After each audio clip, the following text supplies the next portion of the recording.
आप देख रहे हैं न्यूज फोल्डर, निर्भीक, निष्पक्ष, बेबाक, आपका अपना न्यूज फोल्डर। राहुल गांधी की भारत जोड़ो यात्रा के जवाब में भारतीय जनता पार्टी समर्थित वरिष्ठ नेता लेखराज बागड़ी भी कन्याकुमारी से लेकर दिल्ली के रामलीला मैदान तक भारत जन चेतना पद यात्रा करेंगे। और वरिष्ठ नेता लेखराज बागड़ी ने इंटरव्यू के दौरान बांग्लादेश, पाकिस्तान, धारा 370 पर बात करते हुए कांग्रेस पार्टी पर कई बड़े सवाल खड़े किए।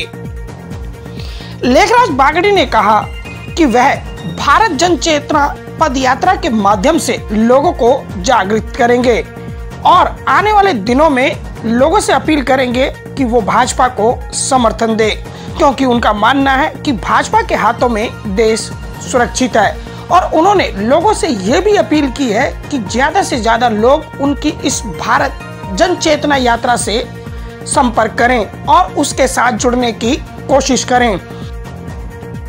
भारत जन चेतना यात्रा को सफल बनाने के लिए उन्होंने एक हेल्पलाइन नंबर भी जारी किया है, जिस पर आप कॉल करके इस भारत जन चेतना यात्रा से जुड़ सकते हैं।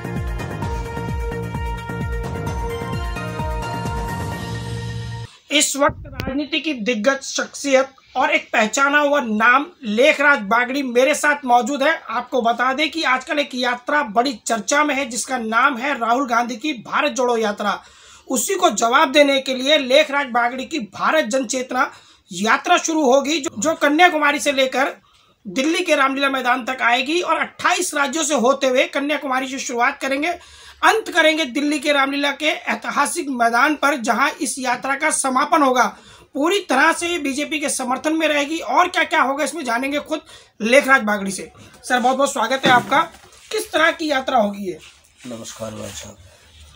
आज यात्रा यही होगी भाई साहब, जो आज ये चल रही है, भारत जोड़ो यात्रा चल रही है, जातिवाद चल रहा है, पिछड़ा उगड़ा चल रहा है, तो हमने यही सोचा है कि भारत जन चेतना यात्रा, हमने हमारे मन में कहा है कि भाई हम भी ये चाहते हैं कि कन्याकुमारी से लेकर के दिल्ली रामलीला मैदान तक भारत जन चेतना यात्रा निकालना चाहते हैं, ताकि जनता को ये पता चले कि आने वाली सरकार ने क्या किया है। ये प्रोपेगेंडा फैला रहे हैं कि भारत जोड़ो यात्रा, आज ये कह रहे हैं कि बौद्ध धर्म अजमा लो, ये जातिवाद कर लो, ये अगड़ा पिछड़ा, ये जो काम कर रहे हैं ये सब इनकी बकवासबाजी है। इसलिए हमने कहा कि भाई भारत के लिए, जनता को जागरूक करने के लिए, जनता को बताने के लिए कि सरकार ने क्या काम किया है और सरकार किसके लिए काम कर रही है। आज हमारा देश एक सुरक्षित हाथों में गया और आज देश अपने पैरों पर खड़ा है, विकास के लिए आगे बढ़ रहा है, देश में डेवलपमेंट का काम हो रहा है, देश आगे आगे डेवलपमेंट कर रहा है। तब राहुल गांधी जी ने कहा है कि भाई मैं भारत जोड़ो यात्रा निकालूंगा। भारत जोड़ो तो भारत तो 1947 में तोड़ दिया था, भारत जोड़ने की जरूरत कहाँ आ रही है। भारत जोड़ो यात्रा तो तब निकालते जब इनको कश्मीर पाकिस्तान जाना था या बांग्लादेश जाना था, वो अखंड भारत वो था हमारा। अखंड भारत और भारत जब जोड़ते जब ये पाकिस्तान या बांग्लादेश यात्रा निकाल के लेके आते।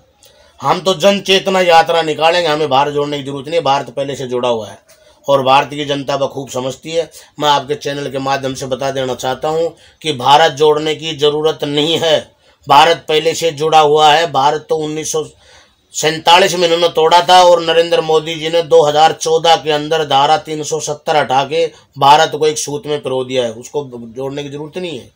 भारतीय जन चेतना यात्रा कन्याकुमारी से लेकर के 28 राज्यों में होकर के दिल्ली रामलीला मैदान आएगी, ताकि हम इनको बता देना चाहते हैं कि तुम्हारे से भारत जुड़े या नहीं जुड़े। हम तो जनता को बताना चाहते हैं कि भाई हमारे शासन काल में क्या काम हुआ है, उसे 370 हटाया है, नोट बदली हुई है, उससे क्या फ़ायदा जनता को हुआ है, क्या क्या देश में काम हुए हैं, देश कितना डेवलपमेंट किया है, यही बात बताने के लिए भारतीय जन चेतना यात्रा निकालना चाहते हैं।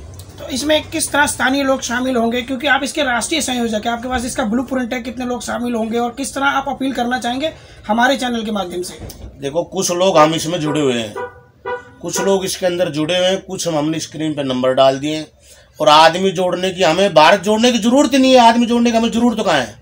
हमारी इस यात्रा से तो पहले से ही आदमी इतने जुड़े हुए हैं कि पब्लिक रोड पे नावड़ नहीं पाएगी, माँ नहीं पाएगी। इतनी पब्लिक हमारे से जुड़ी हुई है, जोड़ने की जरूरत नहीं है। वो भारतीय जनता पार्टी के नाम से ही पब्लिक उलट पड़ेगी इसके साथ, हमें जोड़ने की कहाँ जरूरत आ रही है। अच्छा सर, आप बीजेपी के समर्थन में इस जन चेतना यात्रा को निकाल रहे हैं और आपकी भी मांग है कि मोदी सरकार को मजबूत किया जाए, उन्हें मजबूत और ज्यादा जनाधार दिया जाए, जितना दिया जा रहा है उससे भी ज्यादा दिया जाए। आखिर कुछ खास बात ऐसी बताइए कि जो ये वजह मानते हैं कि आप मोदी जी के हाथों में सुरक्षित है देश। मोदी जी के हाथों में सुरक्षित है देश। पहले हमारे देश को विदेशों में कोई जानता नहीं था। आपको पता होना चाहिए, पाकिस्तानी हमारे सैनिकों को गर्दन काट के ले जाया करते थे, फुटबॉल खेला करते थे, आप सबको ये पता है। चीन कभी हमला चीन बोल रहा है। पहले हमारे भारत में जगह जगह बम फटते थे, जनता मरती थी। कोई तीर्थ जहाँ पे जितने मंदिर हैं, धाम हैं, वहाँ पे मेला खेड़ा लगते थे, उनमें बम फट जाया करते थे, पब्लिक मर जाया करती थी। आप ये बताइए 8 साल के अंदर कहाँ बम ब्लास्ट हुआ? कहीं हुआ? कहीं देखा आपने?